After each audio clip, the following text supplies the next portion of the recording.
तो जदयू और चंद्रबाबू नायडू जो सेकुलर इमेज के लिए जाने, यानी नीतीश कुमार सेकुलर इमेज है, लेकिन हमेशा जिस व्यक्ति जिस विचारधारा ने कटोगे तो बटोगे, बटोगे तो कटोगे, कभी बच्चा पैदा करने वाला औजार है तो कपड़े से मुझको पहचानो, तो कभी कुछ, कभी शमशान, कभी ईद, कभी बकरीद, कभी जिन्ना, कभी पाकिस्तान, कभी तलाक, तो कभी एनआरसी, कभी सीए, तो कभी वक्फ बिल। कोई मीनिंग नहीं था। मुद्दों को भटकाओ। आपने कभी मुसलमानों के इतने 11 साल 13 साल के बाद आपको याद आता है, 11 साल थे, 13 में था आप, उसके पहले अटल जी थे, तो आप हमेशा मुद्दों को भटकाने के लिए, कभी चीन के मुद्दों को भटकाने के लिए, टैरिफ की जो हालात हुई उसके भटकाने के लिए, जो नोटबंदी में आपने मुसलमानों के पैसे को खत्म कर देंगे, जब वो नहीं हुआ 140 हिंदू मर गए।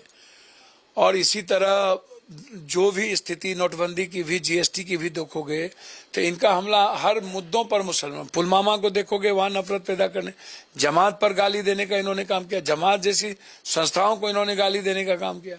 तो इस तरीके से इनका एक नफरत नहीं है। इन्होंने तो पहले क्रिश्चियन पर हमला किया। इनके गुरु गोलवलकर ने तो सभी धर्मों को कहा था कि जो भारत में रहेगा उसको हिंदू बनना पड़ेगा। तो आज की बात नहीं है, ये तो सिखों को खालिस्तान कहता है।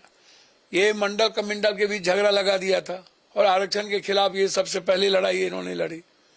आरक्षण नहीं बढ़े, दलित एसटी एससी का अधिकार कैसे छीना जाए, कैसे फेलोशिप खत्म हो, कैसे मुस्लिम के तंजीम खत्म हो, कैसे उसके एजुकेशन सिस्टम को कोलैप्स किया जाए। तो ये तो हमेशा एक बार भी इन्होंने इकोनॉमी की बात नहीं की। तो ये क्या मुसलमान की बात करेंगे भाई?